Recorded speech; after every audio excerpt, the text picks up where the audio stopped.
Welcome to the Emo Social Club podcast, the podcast about music, news, and interviews. I am Brian. And I'm Lizzie, and today we have our new friend, Buddy from Census Fail, joining us. Thanks so much for hanging. Yeah, thanks for having me. I have heard, I've met you before, and I've heard this from a lot of people that were on Warped Tour with you, that you're just like one of the nicest, friendliest, most like, I just want to hang out and have a good time with all the people that are making music and talk about fun stuff and be, you know, just friends with everybody. Like, I've heard that about you many times. Which is why I kind of felt comfortable saying all the shit that I did about the Still Searching review that we did. And so I'm sorry. No, it's fine. I guess that's true. I mean, I don't know. I don't know myself, so I don't really know what it's like to hang out with me. I mean, I do, but I'm coming from like a much different perspective. Yeah. Sure. I met you on the last Warped Tour because my friends in Harm's Way were sharing the stage with you in Milwaukee. Oh, yeah, absolutely. And so I came back and was hanging out with my buddy Bo, and you were there, and we were all just chilling, and I was like, holy shit, Buddy's fucking rad. Absolutely, yeah, Bo's awesome. Yeah. I don't really see this. We played a festival with them like last year, but I haven't really seen them this year at all, or have I? I don't know. We've been all over the place. We've done a lot of like one-off festivals this year, which is kind of like a whirlwind where you just fly in, you play a show, you play for 30 minutes, and then you like pretty much leave. Some people leave the day they play the show, which is a little crazy. Wow. But I don't think I've seen that. I don't think I've seen them this year.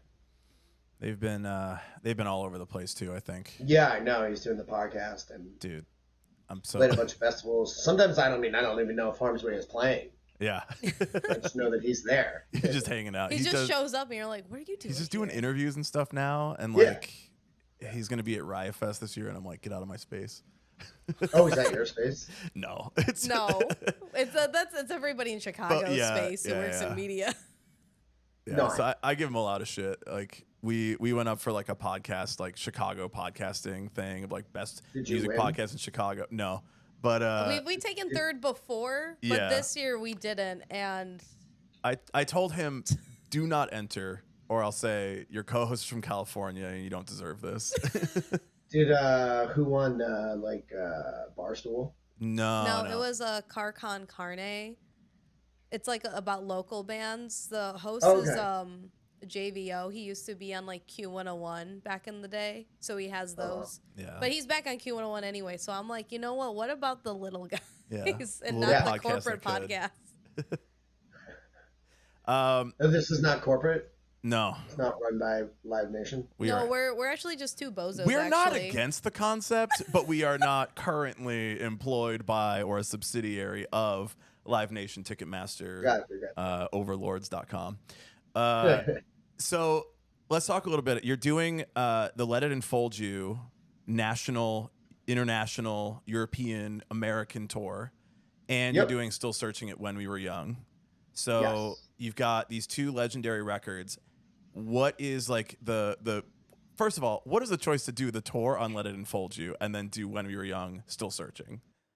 I think we wanted to make sure that people didn't come. We wanted people to come to the tour, you know. So we were like, if we do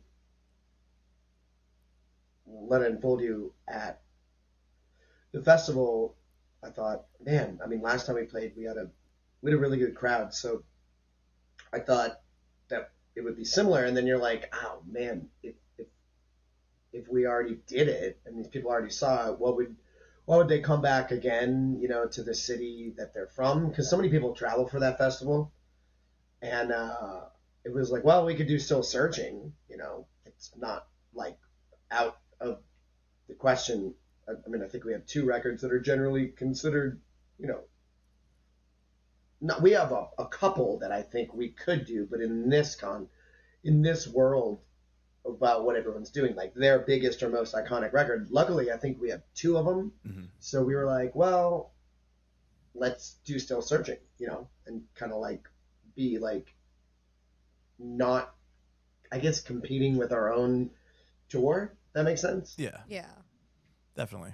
Because like people do travel a lot now, and people are willing to travel, and especially like Vegas, a lot of the people at the festival will be from Southern California or Arizona. So it's like, nowadays you just really got to make sure that when you go on tour, you have like a really good reason to go on tour. Yeah. And we wanted to make sure that it wasn't like we'd done it, Yeah. um, already somewhere so that people could see it. So it's like, okay, if we're going to do the festival and you want to see Still Searching, that's the only place you're going to be able to see it. I like that. All right. So now between these two, which one would be your favorite overall, if you could even pick? Of your two most legendary records, what's your favorite child? Yeah, I guess Still Searching. It just feels a little bit more like we had more time to do that, and there were much more expectations, and the process was a little more like, felt like making a real record. The other one was like, we don't know what we're doing, and it was all kind of thrown together real quick, and there was no like thought that it would like we were when we were making that record, we were doing like, I mean, it's funny, we were touring with like my chem in a van, playing to no one. But we actually left the studio to go do a tour with my chem, where we played. We played the Shelter in Detroit to maybe 150 people, maybe. That's probably an exaggeration. So at that time, we weren't really like, oh man, this could be a big deal. We weren't treating it like that. So I guess when I look back on it, I don't think I'd want to have another experience where I'd be like winging it, hoping that it works. We're Still Searching was like, yo, this has to be like good, or else that's the end of the band. I mean, that's generally how I think about every record now. So on Let It Enfold You, I wasn't thinking about that, which would be nice to go back and live in that space, but it's also like, I don't think I'd want to like go do the process of making the record again. It wasn't like, I wasn't able to like really, not that I didn't take it seriously, I just didn't know, 19 years old, and we were kind of touring every couple months, not even full like US. We do these little like, we did a thing with North Star. We were touring with like all the Victory bands, and it was right before things really kind of took off for everyone, I guess I would say. And I don't know. I like the experience of Still Searching more, so I'd rather kind of have that again. Whereas Let It Enfold You, it's like that would be going too far back in time for me. I'm a little older, so for me it was like, I don't know, a lot of these bands like around that time, I'm like, the first record's always the one because it's the first one I heard, and it's by the people who are closer to my age, and it's like I could do that. Like I'm 19 years old, and I could just like go and put down, the thing I've been working on for my entire 19 years on this planet and make that record. And I always lean to like, those are my preferred records by the bands that like came up at that time, and like, going to Warped Tour, going to Taste of Chaos and seeing the bands be playing those records. And then it's like the second record, I'm always like, yeah, I don't know. I mean, like, it's less raw. It's like now everybody's got a little bit of money behind them and they're making their second thing. And I'd always be a little bit like, I don't know. And like, I've enjoyed this exercise of like all the bands right now going out and playing the full tours, playing the record in full. And when we were young, playing a different record. So now I get to listen to both of your records and kind of like revisit it and think like, where was I at the time? How do I feel now about it? What record, like, to me is preferred? What is it like about the production on this one versus the production on the one that it's like we have way less victories, like, hey, we got to put something out or something like that. Yeah.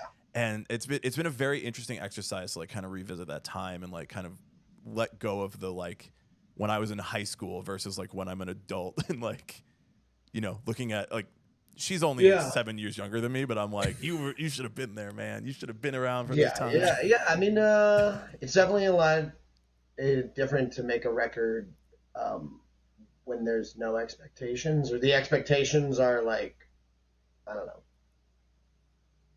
endless, versus you could underwhelm.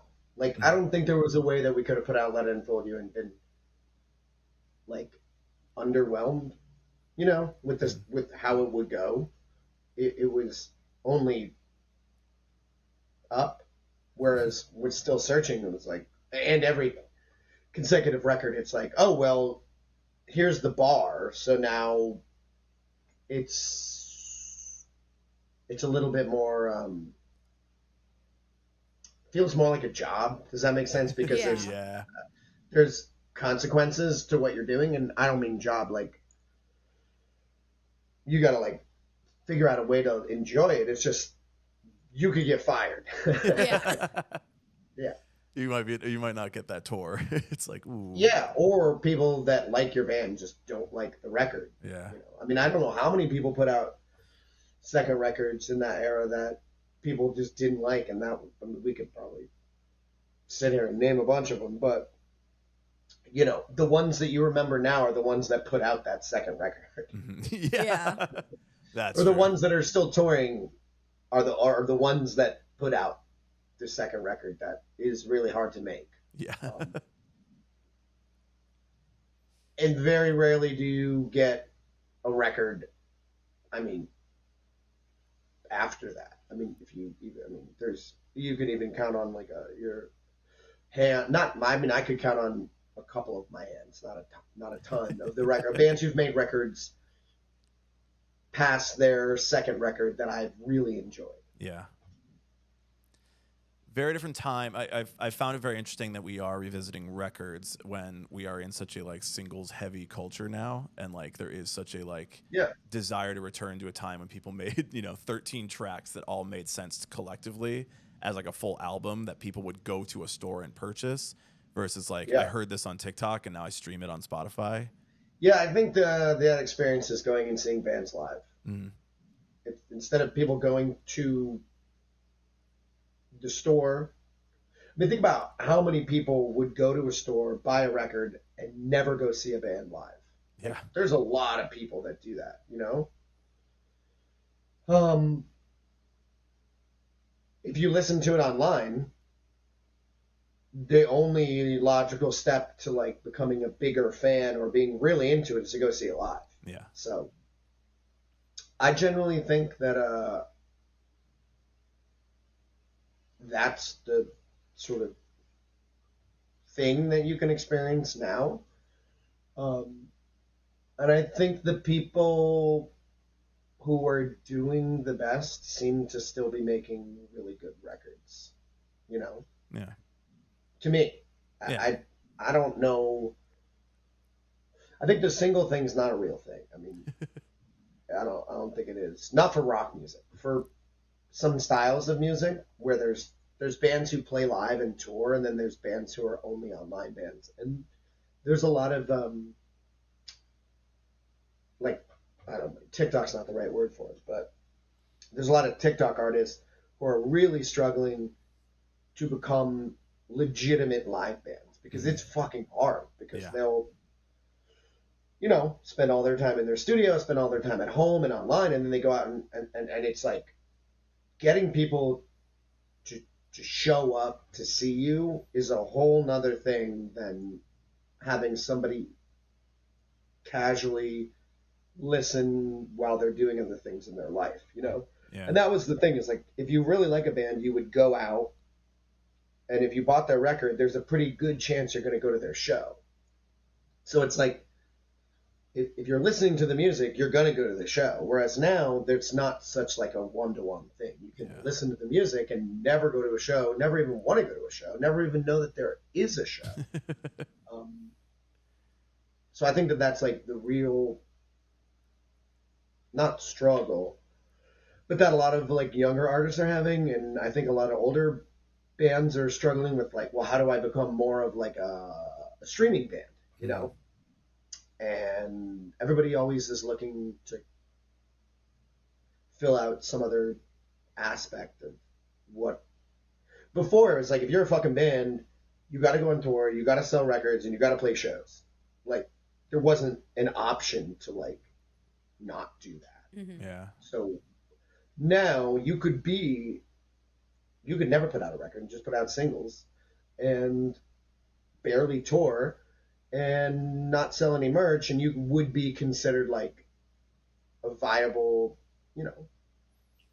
recording artist. Yeah. Whereas before you couldn't do that because you wouldn't be able to record your own music because it's not possible.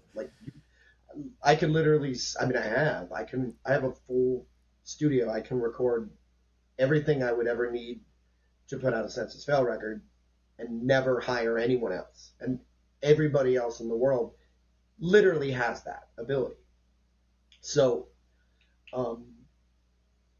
I don't know. I'm not as like down on the idea that records are dead. I think it's like this assumption that a lot of older bands have, that they think they don't really need to make records anymore. But I think that that's like a little bit of like a cop out for not wanting to like really grind on writing like a really great record. Because it is a pain in the ass to do that. It's not easy to like.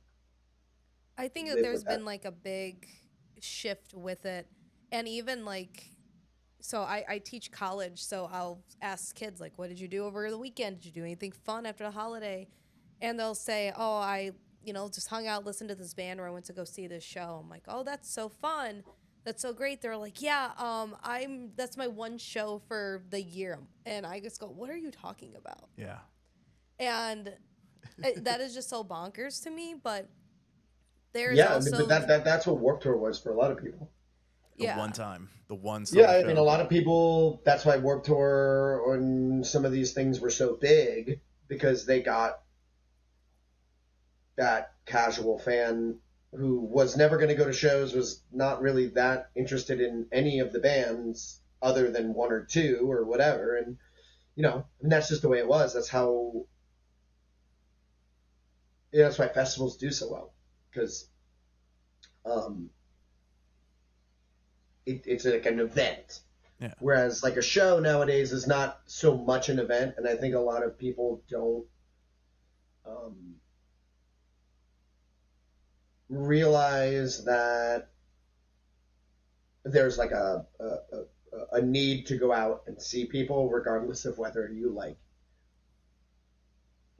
really want to be around people or not. There's still like something happens to people when they go out in public and have to do things and experience people that they like or don't like or whatever, But I see it all the time when people travel, and people are really bad at traveling because they're just not used to being uncomfortable. Yeah. Huh.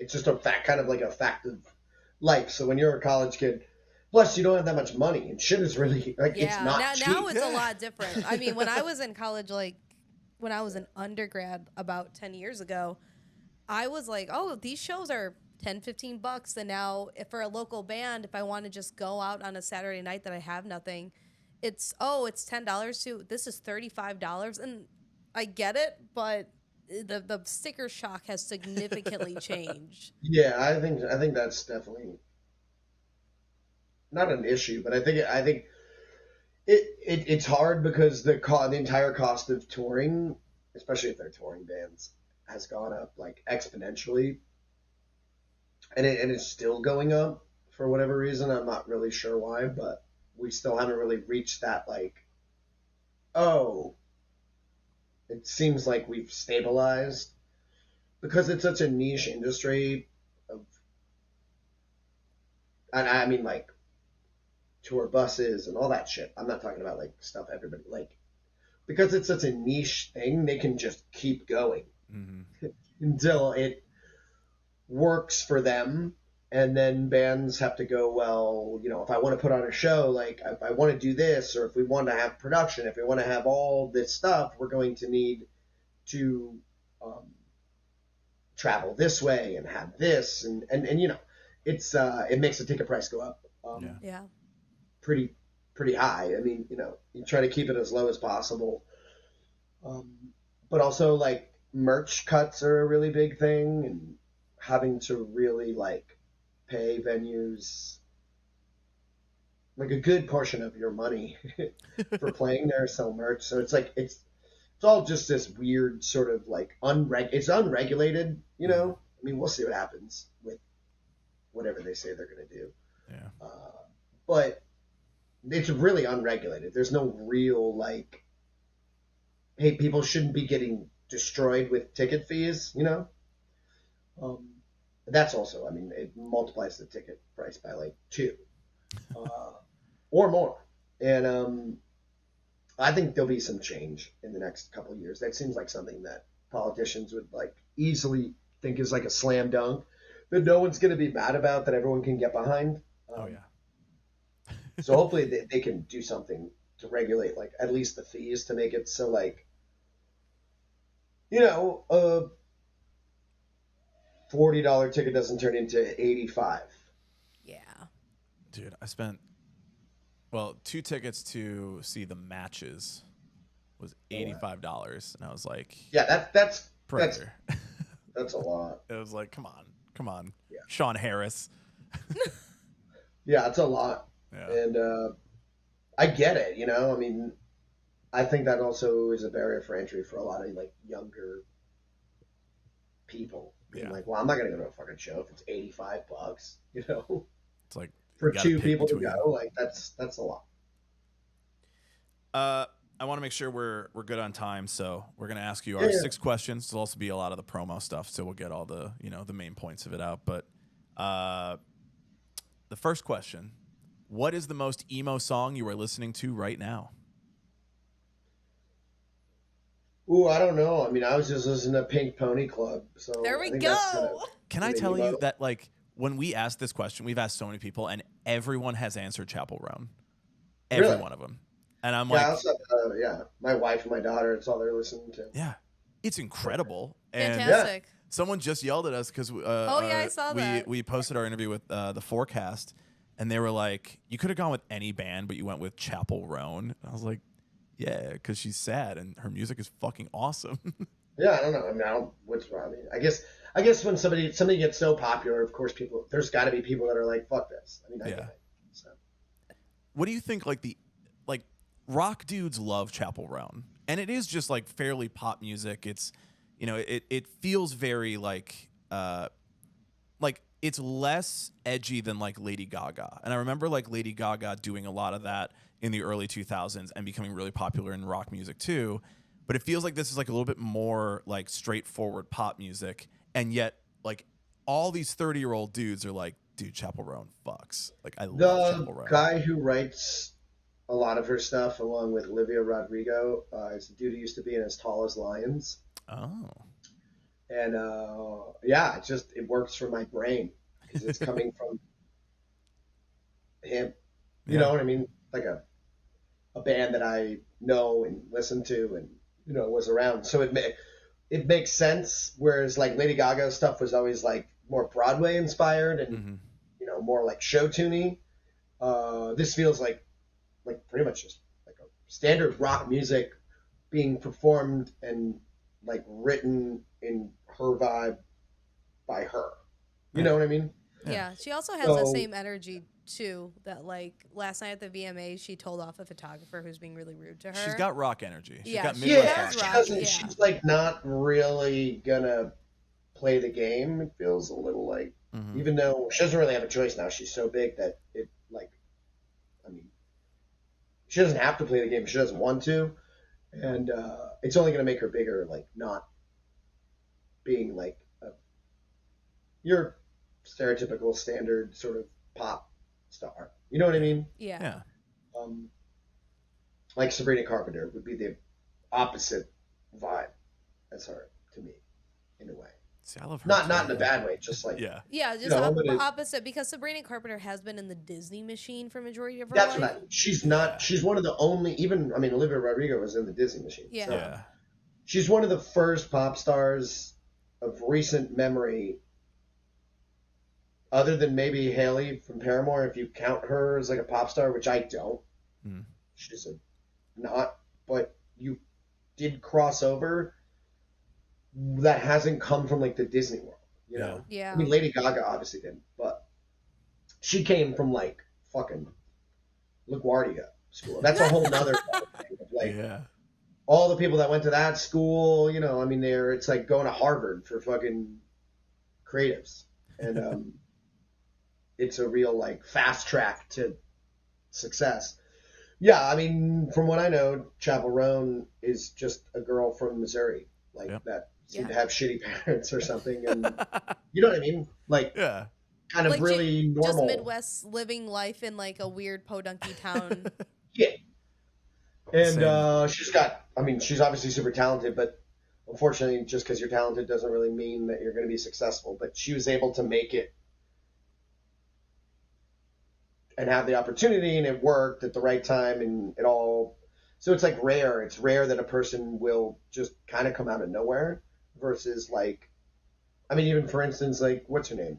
You know, I don't really want to bring this up, but this new singer of Linkin Park, but everybody knew, like, I know who she is. I've done Warped Tour with Dead Sarah, so it's like there's always generally a step before somebody gets some opportunity that's like really big, you know? Like when Skiba ended up in Blink, people were like, "Who's Matt Skiba?" You know? Yeah, like listen here. but it was like, oh, that makes a lot of sense. Like Chapel Roan's like nobody to like.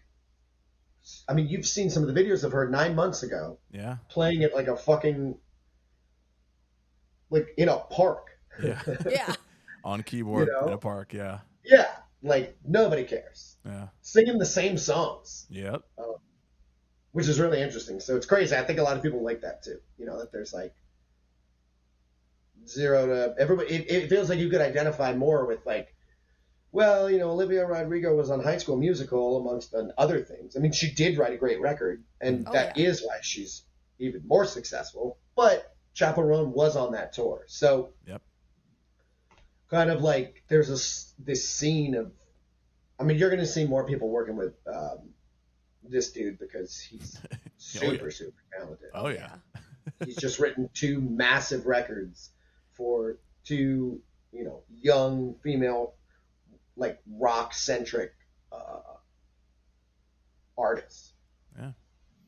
So that's why I think a lot of 30-year-old guys or people that like are more into rock music or just, you know, maybe not pop music are really into it because it has the same schematics. That makes sense. Same background, same energy. Yeah. But literally the way the songs are written are exactly the way that you would write a My Chem song or a Census Fail song. They're like similar blueprint. So when will Census Fail be covering a Chapel Roan song? I don't know, but we're covering I don't know if our manager will get mad. We're covering songs. We have some big songs coming out. Oh. People are going to be really excited about it. Good. Nice. We love that. Yeah. Well, thinking about not covering songs for this, what are you looking forward to for the When We Were Young weekend? I mean, my favorite thing is like after the set's over on the second night, is I will take like a ton of edibles and then just wander around. And I mean, there's so many people that I know there, and there's a lot of bands too that I'm really excited. Like I really love Not a Surf, so I'm really excited to see that. Coral Fang by Distillers is like definitely one I want to see. Yeah, I mean, I want to see My Chem. I mean, so because the first night it's like you got to treat it like I still got to do this tomorrow. Yeah. So I got to go home and rest and repeat. But then after that second night, it's like party. Like I'm just gonna I want to like float. I want to be floating.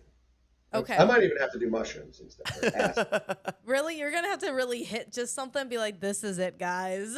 Yeah. I somehow woke up in the stratosphere. Because like I don't know if the festival's ever going to happen again. I mean, you hope it's his 3rd year, but you know, you never know. Like, you don't know. Like I've been around long enough. Like, you don't know when you'll have you'll probably never be in a place where you're gonna be with that many people you know. But then, let alone that they're all doing records, you know. So I don't know. It'll be, but I'm not able to enjoy it the first night. So it's really got to be like second night, we're sailing to the moon. Yeah, it's literally the TikTok sound bus, another club, no sleep. And you just keep going. Yeah. A lot of yelling and high-fiving. That's my goal. After this, when we're not And then recording, I'm going to the Oogie Boogie Bash. So it's a big weekend. Let's go. After this, we'll ask where all the bands hang out, and we'll just show up. We'll be in the press tent. Yeah, we'll I don't even know. I don't remember. Nobody really leaves. Yeah, it feels like I don't remember anyone leaving. I just remember hanging out with bands, like running around all night, running into people. Yeah, and a bunch of people were giving out like mushrooms, and then you'd run into somebody and be like, "Dude, we're having like the best time ever. Like, can you believe Paramore wrote this song?" Like, I know. Did you talk to him? He gave you mushrooms? Like, he gave me mushrooms too. And everyone's on mushrooms watching Paramore. A bunch of 40-year-old guys. All I do is just look and be like, "Oh my god, guys, can you believe Paramore's right there?" Just Paramore playing? I'm completely sober. I'm like, Paramore's right there. Can you Paramore believe that? playing? No, it's Fall Out Boy and Mike Chem. I will be like, look, Fall Out Boy's playing. Yeah. Yeah, look, Fall Out Boy's playing. Yeah. Speaking of Mike Chem, though, this next question is about the local scene in the city where you're from, or it could be like where you live now. But how is or was the local scene where you grew up? I guess when you look back on it, when you start to talk about it now, and I like, it feels not, obviously it's nothing like it, but for hair metal in the 80s, Sunset Strip and all those bars, it was just all those bands, and it's the same thing, comparable to like New Jersey, Long Island, Philly area. That was just like every weekend there were 10 shows, and there were like local bands playing who were of note. I mean, you know, if we want to rattle off the name of bands from the era in the area. But then there were also touring bands. So it would be like, you know, you got, I mean, this is just one of the shows in my mind that always pops out because it was like Alkaline Trio, Strike Anywhere, Hot Water Music, and Dashboard. All right, cool. I went to a local show. I saw AFI play in a garage. I mean, that's I'd go crazy. down the list. Like, played with my chem to no one multiple times in New Jersey, you know, with a band called Keepsake headlining, who a lot of people don't remember, but Glass Eater was there too. I mean, there was just so many bands because the music scene was so good. Probably because there was no internet, so it was like the only place to like see anyone was to go to the show. So it was just all about the show. It wasn't even really about the bands, you know, to be honest. It was like the bands were just sort of like, I mean, I went to so many shows and never saw a band. I just hung out in the parking lot. It was like, what's it called, that movie? Party at the Moon Tower. Dazed and Confused. Yeah. A lot of that. A lot of like parking lot parties. I mean, the scene was, I guess, really legendary because I would go everywhere and be like, what's going on here? Where are all the, like, what, you guys don't have like a local scene? And it was just not even, I mean, Chicago did. But even then it was still confined to a specific area. It was like, for Jersey, it was like up and down all over Jersey, which bled into Philly, which people leapfrogged New York City because no one was really playing there except for like the bigger bands. But then Long Island, and it was just all over Long Island. And then, you know, it was kind of crazy. It's like, I think for people that end up becoming fans of the genre that weren't able to be a part of it, there's a large lore around what it must have been like to see these bands in their infancy. And, I mean, that's kind of the best music scenes have that lore, you know, whether it's LA hardcore and DC hardcore or fucking, Motown. I mean, think about any genre or Memphis, music from Memphis, like pre-Elvis. It's just, it is, it is a sign that there was some sort of creative energy that everybody was tapped into collectively, and they created this music scene. And I'm sure it'll happen again too. I just, you just never know when it's happening. It's one of those things you can't put your finger on. It just starts happening, and nobody in it is aware of it. And then a decade so later, people can look back and go, here are all the pieces, and this is how they fit together. It's like we were all just hanging out, and then all of a sudden it was Thursday, My Chem, Census Fail. Like all of a sudden we have these bands now. Everyone. I mean, like literally, like 100%. There was, it's like, oh God, you guys sound like us. Like that was the way when we heard Silverstein. We're like, wait a minute. Like, are you just copying Why do they us? sound like us? Yeah. What are they? They're from Canada? How's that possible? Yeah. I don't know. What Toronto figure this out. I've never heard them.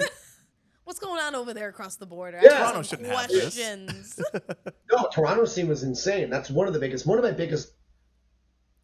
the saddest things for me is the Toronto scene was like one of my favorites. We used to tour with like Boys That Out and Monine and obviously Silverstein, but there was Grade. There were so many bands from the Toronto area, and that's just another iconic. Like, I mean, Alexis on Fire. I mean, I could sit here for an hour and talk about Toronto and broken social scene and all the indie shit, but it makes me sad when I think about Toronto as I wasn't able to be involved in Toronto. So when I think about it and that it doesn't exist anymore, it makes me sad. When I think about New Jersey, it doesn't make me sad because I got to be a part of it. You know what I mean? Yeah. I agree. Yeah, I get that. You got to look at the oral history later on and be like the oral history of the Toronto scene. It's a good one. There's a lot of bands there. I mean, yeah.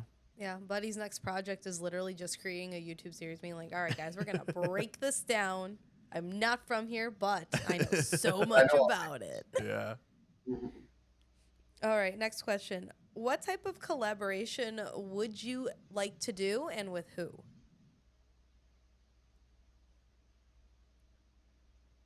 A lot of times this one's Chapel Roan too, but no.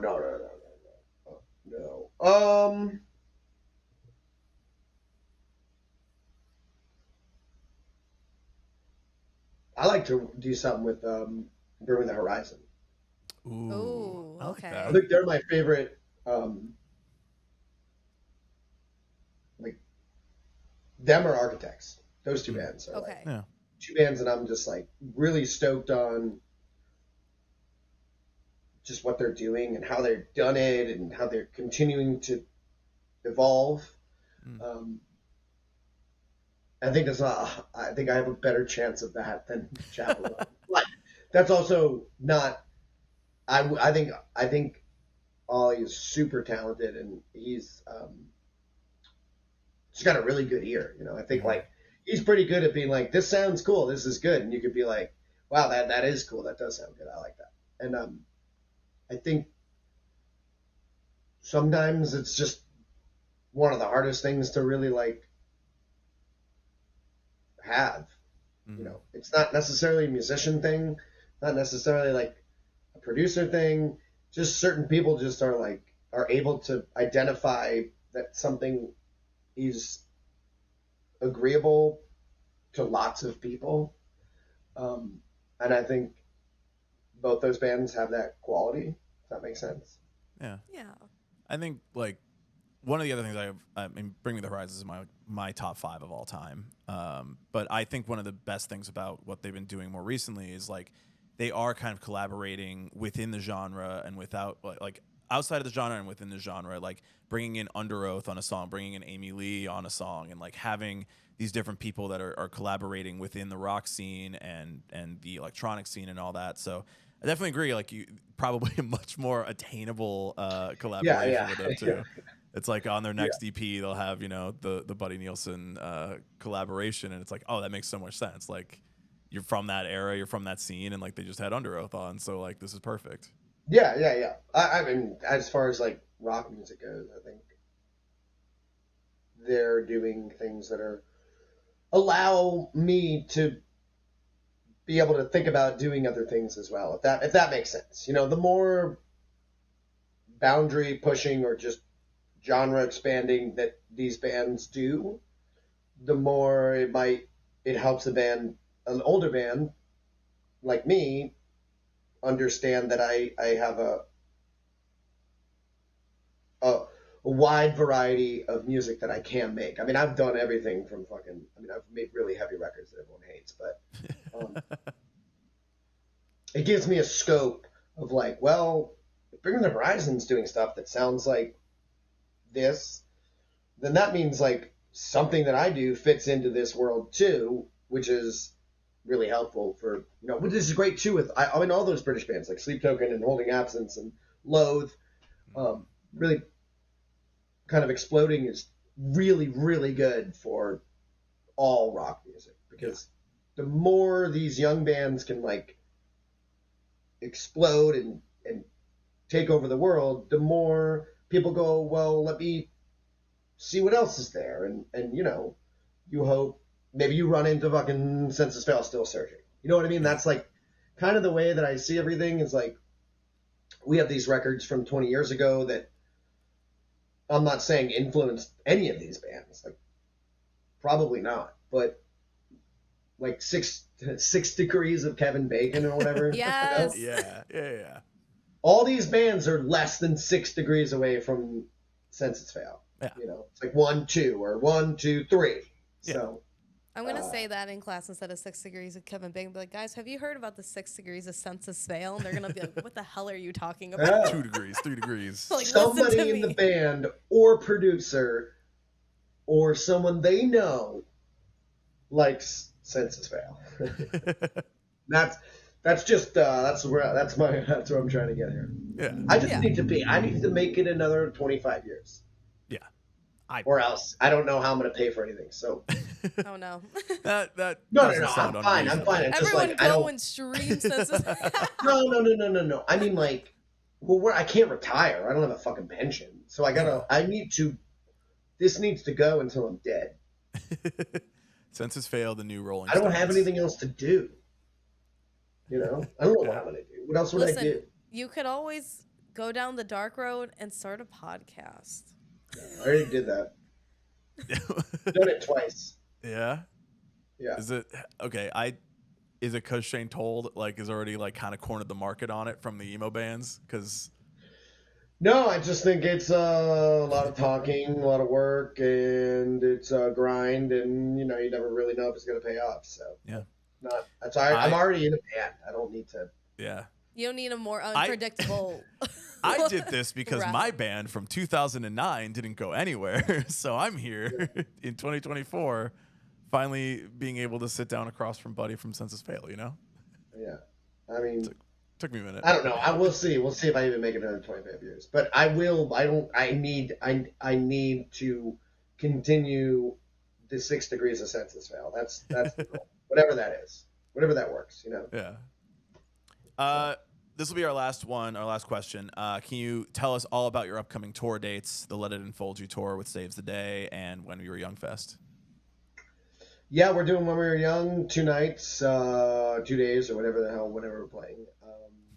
In October in Vegas, we're doing Still Searching. We're about to leave tomorrow to go to Europe to do the European leg of the Let It Enfold You Through Being Cool get together with a band called Youth Fountain. So we're doing Germany, Netherlands, Belgium, and then the UK, and then we'll be back do When We Were Young, and then we've got the US leg of that tour.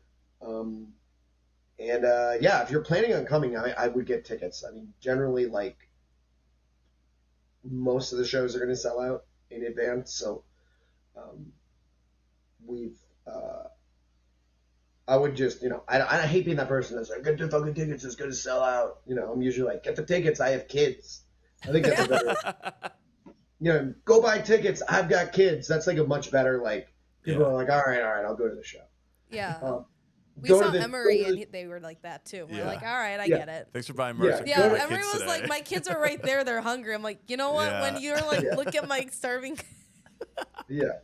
And then, but when you're like, oh, it's going to sell out, I'm like, yeah, sure it is. No, but it will. It is. Half the shows have already like come close. We just haven't. We're not up there updating it all the time. So like, if people do really want to go and they do want to see this, I mean, we're not going to do this. I mean, when I say we're not going to do it again, it's only because I don't know again. I mean, that's another 10 fucking years, and you have no fucking. I'll be 50. Like, I don't know. Like, I would love to do it in another 10 years. You know, Yeah. The 30-year anniversary of Let Enfold You will be sick. Yeah. But I don't know. You know, hopefully we make it there. So this might be the last time that we do Let Enfold You, and if that's your record, or if that's, and then obviously same thing goes with Saves Today and Through Being Cool. I mean, you have two bands playing. Their record directly influenced our record. Yeah. So it's really cool. It's a really cool story, and it'll be fun. We did this tour when Let Enfold You came out. We did 2 tours that year in the U.S. We did a Silverstein tour, where we were out with Silverstein when Let Enfold You came out, and then later that year, we went out with Saves the Day and Early November. So it's kind of like a recreation of that tour 20 years later. Yeah. I mean, we tried to play everywhere we could this year within reason, and I think we've accomplished that. We still have to go to Alaska, though. We'll see if that happens. That's gonna sell out. Yeah. When you finally what do. else are they doing up there? Yeah, they're going to shows. I don't know, though. It's hard. It's really expensive to get bands up there. There's not that many people, in case you haven't noticed. Really crazy, honestly. You know. I mean, they fly you out. They pay you to be there. Yeah. But yeah, that's what we got going on. And then I don't know what else. I don't really know. I think that's it. That's all I got. Oh, you know, and then we have if you've never heard of our side project, Martini Kiss. It's a big deal coming your way. I've We've heard. only done one show, but it was on a boat, so we're a big deal. Yeah. We do jazz versions of Census Fail songs, Oh, but fun. also jazz songs, period. We haven't, it was a soft launch, but we're going to go hard next year. It's mostly dinner theater only. Yeah. So everybody gets a seat and gets a dinner. That's the vibe. It's like, tired of going to shows to see bands. If you're going to pay $80, at least you should be able to sit down and get dinner. This is Giving Right? City Winery. You're very much like whining and dining the people, you know? Yeah. Well, people want to go out. They got to eat dinner. Like, you go to a show, like, when are you going to eat dinner? Grab tacos Seriously. before, grab Taco Bell after. But then you live in that space for like 4 to 6 hours. Yeah. Yeah, this is like, there's one band playing. It starts at dinner time and ends at maybe 9, you know. And you know, get to sit down the whole time. Yeah. So And know all the songs and sing along and like. yeah, you already know all the songs because they're all covers. Yeah. There's no sounds new awesome. songs. Martina Kiss doesn't play originals. So it's the best of both worlds. You don't have to be like, I don't know this song. Like, we're playing Billy Joel songs. Yeah. But anyways, that's what's happening next year. Next year is a big Martini Kiss year.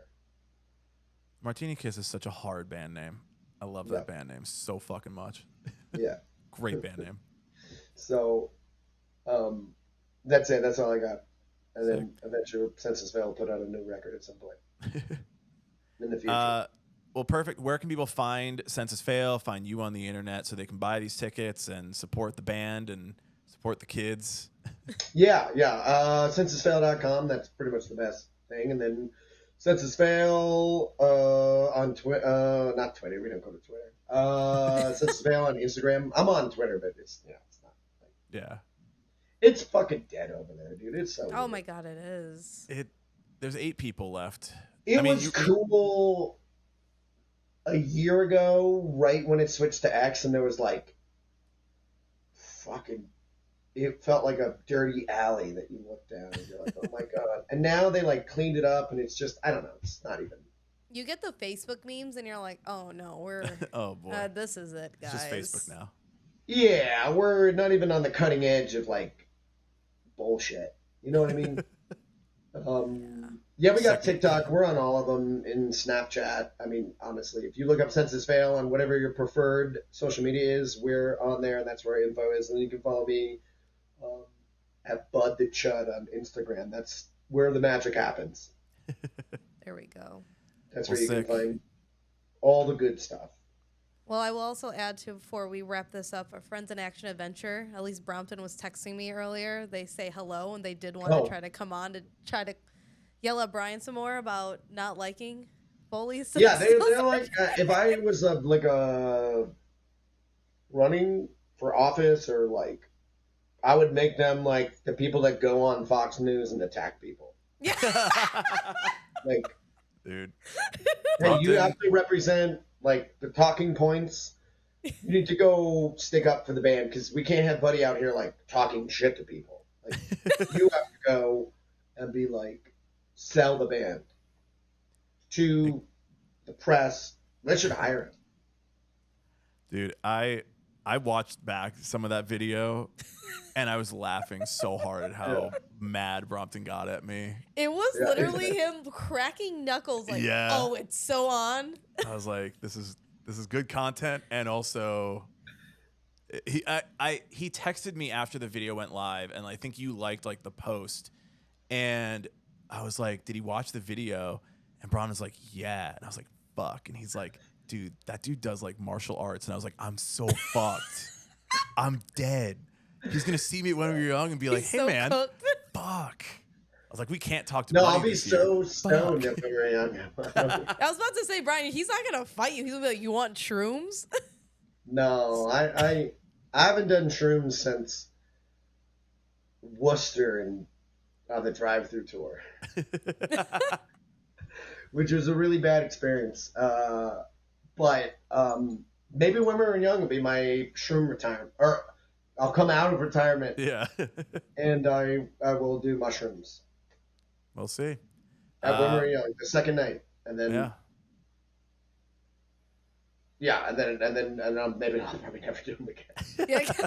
And I'm back in And retirement. they're like, and we're back home, and we're never gonna speak about it. I live in Vegas, so I can easily go home. That's there you go. Yeah, perfect.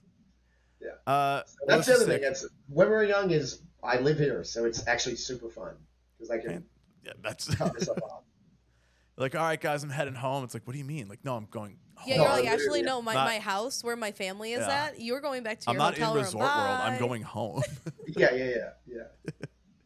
Well, buddy, this was so sick. Thank you so much for hanging out with us. It's great to meet you, and we'll be at when we were young. So hopefully we see you in the press tent. And or Chicago or whatever. Let me know. We're playing fucking 2 days in Chicago. I think. We're anticipating to go. We're working it out to get in. We're working it out. So we'll see you there for sure. Wonderful. Thank you guys so much. Yeah. Thanks so much. We're playing fucking 2 days in Chicago. I think. We're anticipating to go. We're working it out to get in. We're working it out. So we'll see you there for sure. Wonderful. Thank you guys so much. Yeah. Yeah. Thanks so much.